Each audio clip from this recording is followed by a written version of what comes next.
وَإِذَا سَأَلَكَ عِبَادِي عَنِّي فَإِنِّي قَرِيبٌ أُجِيبُ دَعْوَةَ الدَّاعِ إِذَا دَعَانِ.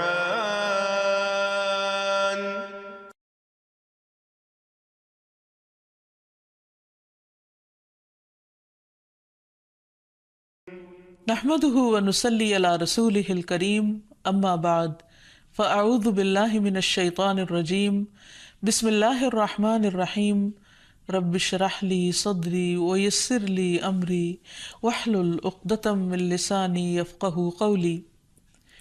السلام علیکم ورحمۃ اللہ وبرکاتہ.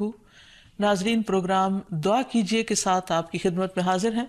آج ہم انشاءاللہ ڈر اور گھبراہٹ کے وقت کی دعائیں آپ کے ساتھ شیئر کریں گے، کیونکہ ہر انسان کسی نہ کسی وجہ سے ڈر یا گھبراہٹ میں مبتلا ہو جاتا ہے. ویسے بھی اللہ سبحانہ وتعالیٰ نے فرمایا ہے وَلَنَبْلُوَنَّكُمْ بِشَيْءٍ مِّنَ الْخَوْفِ وَالْجُوعِ وَنَقْصٍ مِّنَ الْأَمْوَالِ وَالْأَنفُسِ وَالثَّمَرَاتِ وَبَشِّرِ الصَّابِرِينَ الَّذِينَ إِذَا أَصَابَتْهُمْ مُصِيبَةٌ قَالُوا إِنَّا لِلَّهِ وَإِنَّا إِلَيْهِ رَاجِعُونَ. وَلَنَبْلُوَنَّكُمْ، اور البتہ ہم ضرور آزمائش کریں گے تمہاری، ضرور آزمائیں گے تم کو، بِشَيْءٍ ساتھ کسی بھی چیز کے، من الخوف خوف میں سے، تو سب سے پہلے خوف کا ذکر کیا گیا، والجوع اور بھوک، ونقص من الاموال اور مالوں کی کمی، والانفس جانوں کی، والثمرات اور پھلوں کی، وبشر الصابرین اور خوشخبری دے دو صبر کرنے والوں کو. کون ہے وہ کہ جب انہیں کوئی مصیبت آتی ہے تو وہ کہتے ہیں انا للہ و انا الیہ راجعون، بے شک ہم اللہ کے لیے ہیں اور اللہ ہی کی طرف پلٹ کر جانے والے ہیں. اولئک علیہم صلوات من ربہم ورحمہ، ایسے لوگوں پر اپنے رب کی طرف سے نوازشیں ہیں اور رحمت ہے. وَأُولَئِكَ هُمُ الْمُهْتَدُونَ، اور یہی سیدھی راہ پر ہے، ہدایت یافتہ ہے. تو اس لیے بہت ضروری ہے کہ ہم خوف اور غم اور گھبراہٹ اور تکلیف اور پریشانی کے موقع پر وہ کام کریں جو ہمارے رب کو پسند ہے، تاکہ ہم صحیح راہ پر ہوں.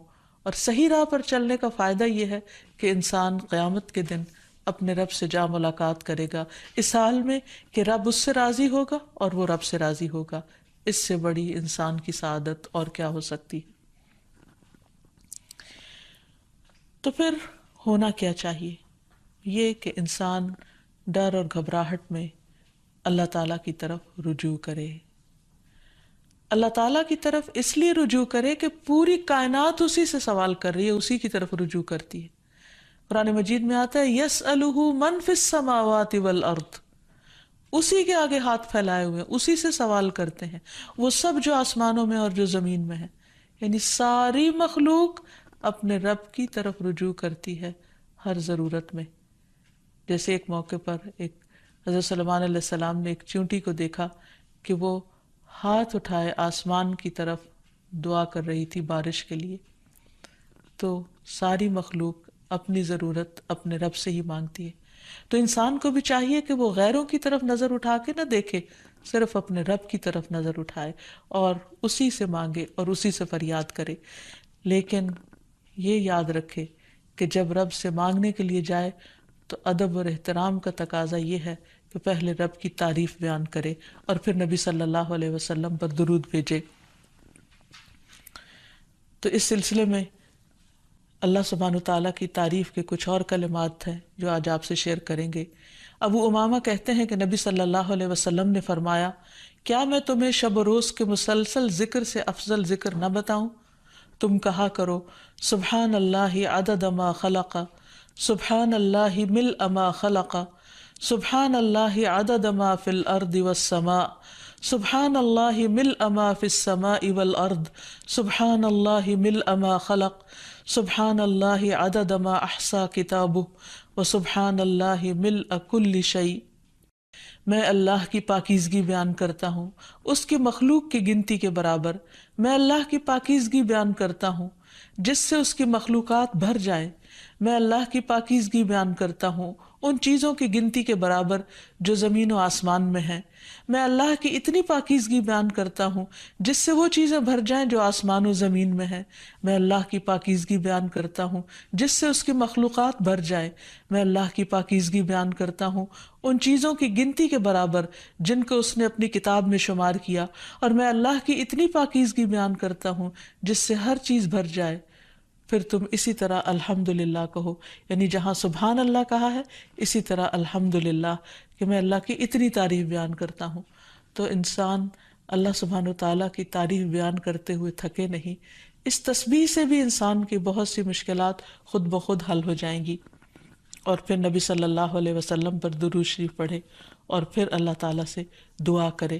کیونکہ حضرت انس سے روایت ہے، کہتے ہیں کہ میں نے رسول اللہ صلی اللہ علیہ وسلم کو فرماتے ہوئے سنا کہ اللہ تعالیٰ نے فرمایا، اے ابن آدم، تو جب تک مجھے پکارتا رہے گا اور مجھ سے امید رکھے گا میں تجھے معاف کرتا رہوں گا جو بھی تجھ سے ہوتا رہا، اور مجھے اس کی کوئی پرواہ نہیں. یعنی بڑے سے بڑا گناہ معاف کرنا اللہ سبحانہ تعالیٰ کے لیے کچھ بھی مشکل نہیں. تو بہرحال جب انسان پر کوئی آزمائش آئے اور خصوصاً ڈر، خوف اور گھبراہٹ کا وقت ہو تو پھر انسان اللہ سبحانہ وتعالیٰ کی طرف رجوع کرے. سب سے پہلے انسان اس کی تحقیق کرے کہ ڈرنے کی وجہ کیا ہے، اس کو انالائز کرے. بعض اوقات صرف شیطان انسان کو ڈراتا ہے اور خوف دلاتا رہتا ہے جبکہ خوف کی کوئی حقیقی وجہ نہیں ہوتی. اور پھر جب شیطانی وسوسے بار بار انسان پر حملہ آور ہو تو اس وقت انسان صرف اللہ کو کافی سمجھے، اللہ پر بھروسہ کرے، کیونکہ اسی پر توکل کرنا چاہیے توکل کرنے والوں کو، کیونکہ ہر مسئلے کا حل اسی کے ہاتھ میں ہے. پھر یہ کہ انسان صرف اللہ سے ڈرے. جو شخص اللہ سے ڈرتا ہے وہ کسی اور سے نہیں ڈرتا. دوسرے سارے ڈر ختم ہو سکتے ہیں اگر انسان کے دل میں سب سے زیادہ اللہ کا ڈر ہو. پھر اسی طرح اللہ تعالیٰ کا ساتھ محسوس کرے، کیونکہ اللہ سبحانہ وتعالیٰ اپنے بندے کو تنہا نہیں چھوڑتا. نبی صلی اللہ علیہ وسلم جب ہجرت کر کے مدینہ تشریف لے جا رہے تھے اور راستے میں غار ثور میں آپ نے پناہ لی تو اس وقت آپ صلی اللہ علیہ وسلم نے حضرت ابوبکر کو یہ کہہ کر تسلی دلائی کہ لا تحزن ان اللہ معنا، غم نہ کرو، یعنی ڈرو مت، اللہ ہمارے ساتھ ہے. تو جب انسان یہ سوچ لیتا ہے کہ اللہ ہمارے ساتھ ہے تو خود بخود وہ مطمئن ہو جاتا ہے کہ مجھے اگر اللہ کی مدد حاصل ہوگی تو کوئی میرا بال بھی بیکا نہیں کر سکتا. پھر یہ کہ انسان کو اللہ سبحانہ وتعالیٰ کی حفاظت پر یقین رکھنا چاہیے. جیسے ایک موقع پر ہم دیکھتے ہیں کہ نبی صلی اللہ علیہ وسلم غزوے سے واپس آ رہے تھے تو راستے میں آرام کرنے کے لیے ایک درخت کے نیچے آپ سو گئے. تو اتنے میں ایک اعرابی آیا اور اس نے آپ کی تلوار اٹھا لی اور تلوار لہرا کر آپ صلی اللہ علیہ وسلم سے کہنے لگا جبکہ آپ کی آنکھ کھل گئی اس وقت کہ بتاؤ اے محمد آج تمہیں مجھ سے بچانے والا کون ہے. تو نبی صلی اللہ علیہ وسلم نے بہت اطمینان کے ساتھ بغیر کسی ڈر اور گھبراہٹ کے جواب دیا، میرا اللہ. یہ وہ یقین تھا اللہ تعالیٰ کی حفاظت کا. تو اسی بنا پر آپ صلی اللہ علیہ وسلم نے فرمایا میرا اللہ. تو وہ اعرابی کانپنے لگ گیا اور تلوار اس کے ہاتھ سے چھوٹ پڑی. اور پھر آپ صلی اللہ علیہ وسلم نے وہ تلوار اٹھا لی اور اس سے پوچھا اب بتاؤ میرے ہاتھ سے تمہیں کون بچا سکتا ہے. تو اس پر وہ شخص اتنا مرعوب ہوا کہ وہ آپ صلی اللہ علیہ وسلم پر ایمان لایا اور آپ نے اس کو کوئی سزا نہیں دی. پھر یہ کہ انسان ڈر اور گھبراہٹ کے موقع پر، پریشانی کے موقع پر نماز سے سہارا لے. قرآن مجید میں آتا ہے ان الانسان خلق ہلوعا اذا مسہ الشر جزوعا واذا مسہ الخیر منوعا الا المصلین الذین هم علی صلاتهم دائمون. بلا شبہ انسان تھڑ دلا بنایا گیا ہے. جب اسے کوئی تکلیف پہنچتی ہے تو گھبرا اٹھتا ہے، جب مال ملتا ہے تو بخیل بن جاتا ہے، سوائے نماز ادا کرنے والوں کے، وہ جو اپنی نماز پر ہمیشگی کرنے والے ہیں. تو گویا نماز کی پابندی انسان کو ڈر، خوف اور گھبراہٹ سے محفوظ رکھتی ہے. انبیاء علیہ السلام کا طریقہ یہ تھا کہ جب بھی انہیں خوف یا گھبراہٹ ہوتی تو فوراً نماز کے لیے کھڑے ہو جاتے، جیسے نبی صلی اللہ علیہ وسلم کے بارے میں بھی آتا ہے اور اللہ تعالیٰ کا حکم بھی ہے قرآن مجید میں وَاسْتَعِینُوا بِالصَّبْرِ وَالصَّلَاةِ، صبر اور نماز کے ساتھ مدد مانگو۔ پھر اسی طرح یہ ہے کہ انسان کوشش کر کے بہادری کا مظاہرہ کرے، اپنے دل کو تھامے، اچھی امید رکھے، پازیٹیو سوچ رکھے، تو اللہ سبحانہ و تعالیٰ اس بندے کی مدد فرماتے ہیں۔ نبی صلی اللہ علیہ وسلم تمام انسانوں میں سے زیادہ بہادر تھے۔ مدینہ میں اکثر خوف کی خبریں پھیل جایا کرتی تھی اور آپ صلی اللہ علیہ وسلم تنہا باہر نکل کر لوگوں کے حالات کا جائزہ لیا کرتے تھے اور دشمن کے آنے کی بھی خبر لیتے، اور صحابہ کرام اس بات پر حیران ہو جاتے کہ کس طرح اللہ کے رسول صلی اللہ علیہ وسلم کسی سے بھی نہیں ڈرتے۔ پھر اسی طرح یہ ہے کہ انسان کے اوپر جب آزمائش آئے اس وقت بھی انسان اللہ تعالیٰ کی طرف رجوع کرے، اور جب تکلیف چلی جائے تو بھی انسان اللہ تعالیٰ کی طرف رجوع کرتا رہے، یعنی صرف مشکل وقت پہ نہ پکارے، عام حالات میں بھی انسان اللہ تعالیٰ کو پکارتا رہے۔ پھر اسی طرح کچھ چیزیں ایسی ہیں کہ جو انسان کو مکمل امن دیتی ہیں، مثلاً عمرہ، حج، طواف، کیونکہ اللہ تعالیٰ فرماتے ہیں فَلْيَعْبُدُوا رَبَّ هَذَا الْبَيْتِ الَّذِي أَطْعَمَهُم مِّن جُوعٍ وَآمَنَهُم مِّن خَوْفٍ، ان پر لازم ہے کہ اس گھر کے رب کی عبادت کریں جس نے انہیں بھوک سے بچا کر کھانا یا خوف سے بچا کر امن دیا۔ پھر اسی طرح شرک چھوڑ دینا، قرآن مجید میں آتا ہے الَّذِينَ آمَنُوا وَلَمْ يَلْبِسُوا إِيمَانَهُم بِظُلْمٍ أُولَٰئِكَ لَهُمُ الْأَمْنُ وَهُمْ مُهْتَدُونَ، جو لوگ ایمان لائے اور اپنے ایمان کو ظلم سے آلودہ نہیں کیا، یعنی شرک سے آلودہ نہیں کیا، یہی لوگ ہیں جن کے لیے امن ہے اور وہی ہدایت پر ہیں، ہدایت پانے والے ہیں۔ پھر اسی طرح انسان اپنے آپ کو اللہ کے سپرد کر دے، رات کو سوتے وقت خاص طور پر یہ دعا پڑھ کر سوئے اللہم اسلمت نفسی الیک ووجہت وجہی الیک وفوضت امری الیک، اے اللہ میں نے اپنا آپ تیرے حوالے کر دیا، میں نے اپنا رخ تیری طرف کر لیا اور میں نے اپنا معاملہ تیرے سپرد کر دیا۔ تو جو چیز بھی انسان کو پریشان کرے تو وہ انسان اللہ کے سپرد کر دے، کیونکہ وہی ہر چیز کی ٹیک کیئر کرنے والا ہے اور اس سے بہتر کوئی بھی کسی چیز کی حفاظت نہیں کر سکتا۔ پھر اسی طرح انسان اگر چاہتا ہے کہ ہمیشہ دنیا اور آخرت میں امن میں رہے ہر خوف اور گھبراہٹ سے، تو اللہ کی طرف سے آئی ہوئی ہدایت کی پیروی کرے۔ آدم علیہ السلام کو اور حضرت حوا کو جب دنیا میں اتارا گیا تھا تو اس وقت اللہ سبحانہ وتعالیٰ نے انسانوں کو بتا دیا تھا اور وعدہ فرمایا تھا قُلْنَا اهْبِطُوا مِنْهَا جَمِيعًا فَإِمَّا يَأْتِيَنَّكُم مِّنِّي هُدًى فَمَن تَبِعَ هُدَايَ فَلَا خَوْفٌ عَلَيْهِمْ وَلَا هُمْ يَحْزَنُونَ، ہم نے کہا سب کے سب اس سے اتر جاؤ، پھر اگر کبھی تمہارے پاس میری طرف سے واقعی کوئی ہدایت آ جائے تو جو میری ہدایت کی پیروی کرے گا اس پر نہ کوئی خوف ہے اور نہ وہ غمگین ہوں گے۔ پھر اسی طرح اللہ سبحانہ وتعالیٰ اور اس کے رسول کی اطاعت انسان کو خوف اور غم سے نجات دینے والی ہے۔ اللہ تعالیٰ فرماتے ہیں یا بنی آدم اما یأتینکم رسل منکم یقصون علیکم آیاتی فمن اتقی واصلح فلا خوف علیہم ولا ہم یحزنون، اے آدم کی اولاد اگر کبھی تمہارے پاس واقعی تم میں سے کچھ رسول آئیں جو تمہارے سامنے میری آیات بیان کریں، تو جو شخص ڈر گیا اور اس نے اصلاح کر لی تو ایسے لوگوں کے لیے نہ کوئی خوف ہوگا اور نہ وہ غمزدہ ہوں گے۔ پھر اسی طرح دین پر استقامت اختیار کرنا انسان کو خوف سے نجات دیتا ہے۔ فرمایا ان الذين قالوا ربنا الله ثم استقاموا فلا خوف عليهم ولا هم يحزنون، یقیناً وہ لوگ جنہوں نے کہا اللہ ہمارا رب ہے اور اس پر پھر جم گئے، ان پر نہ کوئی خوف ہوگا اور نہ وہ غمگین ہوں گے۔ پھر اسی طرح انسان اپنے فرائض کی ادائیگی کرتا رہے، اور اگر فرائض ادا کرتا رہے گا تو اس پر کوئی خوف اور غم نہ ہوگا۔ اللہ تعالیٰ فرماتے ہیں ان الذین آمنوا وعملوا الصالحات واقاموا الصلاة وآتوا الزکاة لہم اجرہم عند ربہم ولا خوف علیہم ولا ہم یحزنون، بے شک جو لوگ ایمان لائے اور انہوں نے اچھے کام کیے، نماز قائم کرتے رہے اور زکوٰۃ ادا کرتے رہے، ان کا اجر ان کے پروردگار کے پاس ہے، انہیں نہ کوئی خوف ہوگا اور نہ وہ غمگین ہوں گے۔ اسی طرح صدقہ بھی انسان کو خوف اور غم سے نجات دیتا ہے۔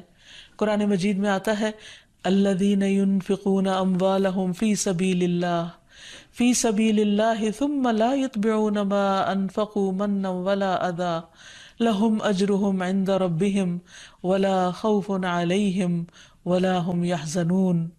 جو لوگ اللہ کے راستے میں اپنا مال خرچ کرتے ہیں پھر خرچ کرنے کے بعد نہ احسان جتلاتے ہیں اور نہ دکھ دیتے ہیں، ان کے لیے ان کا اجر ان کے رب کے پاس ہے.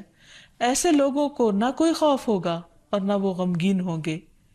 ایک اور جگہ پر فرمایا الذین ينفقون اموالهم باللیل والنہار سرا وعلانیہ فلہم اجرہم عند ربہم ولا خوف علیہم ولا هم يحزنون.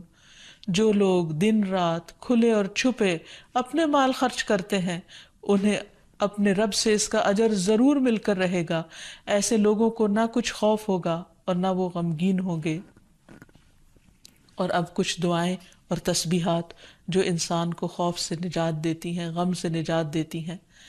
سب سے پہلے تو رسول اللہ صلی اللہ علیہ وسلم کی ایک حدیث کہ آپ نے فرمایا جو رات سے خوف آئے کہ وہ اسے پریشان کرے گی، کچھ لوگوں کو اندھیرے سے ڈر لگتا ہے، یا مال کے ساتھ بخل کرے کہ وہ خرچ ہو جائے گا، یعنی کسی کو کچھ دیتے ہوئے اس کے دل میں گھبراہٹ ہوتی ہے، یا دشمن کے ساتھ بزدلی کرے کہ وہ اسے قتل کر دے گا، یعنی دشمن کا خوف ہو جان سے جانے کا، تو اسے چاہیے کہ وہ اس قول کی کثرت کر دے سبحان اللہ و بحمدہ، سبحان اللہ و بحمدہ، سبحان اللہ و بحمدہ. اللہ پاک ہے اور اسی کی تعریف ہے، کیونکہ یہ اللہ کے نزدیک سونے کا پہاڑ اللہ کے راستے میں خرچ کرنے سے زیادہ محبوب ہے. یعنی اتنی قیمتی تسبیح ہے کہ اگر ایک انسان اللہ کے راستے میں ایک پہاڑ صدقہ کرے تو اس سے بھی زیادہ اس تسبیح کا فائدہ اور اثر ہوگا. کتنے مختصر سے کلمات ہیں جن میں اللہ تعالیٰ کی حمد و ثنا بیان ہوئی ہے. یعنی انسان اس وقت تک ذکر اور ورد کرتا رہے جب تک کہ اس کا دل سکون میں نہ آ جائے. ایک اور روایت میں آتا ہے، عبداللہ ابن عمر رضی اللہ عنہ روایت کرتے ہیں کہ رسول اللہ صلی اللہ علیہ وسلم ڈر یا گھبراہٹ کے موقع پر انہیں یہ کلمات سکھایا کرتے تھے: اعوذ بکلمات اللہ التامۃ من غضبہ وشر عبادہ ومن ہمزات الشیاطین وان یحضرون.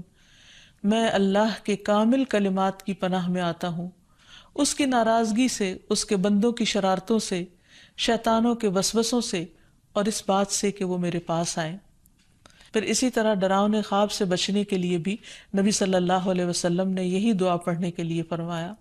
پھر اسی طرح رات کو نیند میں گھبراہٹ کی دعا، یعنی یا نیند آئے نہ، یا نیند کے اندر انسان خوف کھائے یا اسے گھبراہٹ شروع ہو جائے، تو اس کے بارے میں خالد بن ولید روایت کرتے ہیں کہ میں رات کو نیند میں گھبرا جایا کرتا تھا.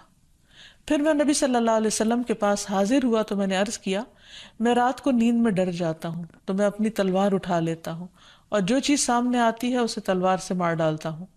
تو رسول اللہ صلی اللہ علیہ وسلم نے فرمایا کیا میں تمہیں وہ کلمات نہ سکھاؤں جو مجھے روح الامین نے سکھائے ہیں، یعنی جبریل امین نے؟ کہو اعوذ بکلمات اللہ التامات التی لا یجاوزہن بر ولا فاجر من شر ما ينزل من السماء وما يعرج فيها ومن شر فتن اللیل والنہار ومن كل طارق الا طارقا يطرق بخیر یا رحمان. میں اللہ کے تمام کلمات کے ذریعے پناہ مانگتا ہوں جن سے آگے نہ کوئی نیک اور نہ کوئی فاجر بڑھ سکتا ہے، ان تمام چیزوں کے شر سے جو آسمان سے اترتی ہیں اور جو آسمان کی طرف چڑھتی ہیں، اور رات اور دن کے فتنوں کے شر سے، اور رات کو ہر آنے والے کے شر سے، سوائے اس کے جو خیر کے ساتھ آئے، اے نہایت رحم کرنے والے. پھر اسی طرح انسان کو صبح و شام عافیت کی دعا بھی پڑھنی چاہیے. ابن عمر رضی اللہ عنہ کہتے ہیں کہ رسول اللہ صلی اللہ علیہ وسلم صبح و شام ان دعاؤں میں سے کسی دعا کو چھوڑتے نہیں تھے. اللہم انی اسألک العافیۃ فی الدنیا والآخرہ، اللہم انی اسألک العفو والعافیۃ فی دینی و دنیای و اہلی و مالی، اللہم استر عوراتی و آمر روعاتی، اللہم احفظنی من بین یدی و من خلفی و عن یمینی و عن شمالی ومن فوقی واعوذ بعظمتک ان اغتال من تحتی. اے اللہ میں دنیا اور آخرت میں تجھ سے عافیت کا سوال کرتا ہوں۔ اے اللہ، میں تجھ سے اپنی دنیا اور دین، اپنے اہل خانہ اور مال کے متعلق درگزر اور عافیت کا سوال کرتا ہوں۔ اے اللہ، میرے عیوب پر پردہ ڈال دے اور خوف سے مجھے امن عطا کر دے۔ اے اللہ، آگے پیچھے، دائیں بائیں اور اوپر کی جانب سے میری حفاظت فرما، اور میں تیری عظمت سے تیری پناہ میں آتا ہوں کہ مجھے نیچے سے اچک لیا جائے، یعنی زمین میں دھنسنے سے۔ تو یہ وہ خوبصورت دعائیں ہیں نبی صلی اللہ علیہ وسلم کی سکھائی ہوئی، کہ جن کو پڑھنے سے انسان ہر طرح کے خوف، غم اور گھبراہٹ سے آزاد ہو سکتا ہے۔ اللہ تعالی ہمیں توفیق دے کہ ہم ان دعاؤں کو پڑھ سکیں اور ہر حال میں اپنے رب ہی کو پکاریں، تاکہ وہ ہماری طرف رحمتوں کے ساتھ متوجہ ہو۔ وآخر دعوانا ان الحمد للہ رب العالمین۔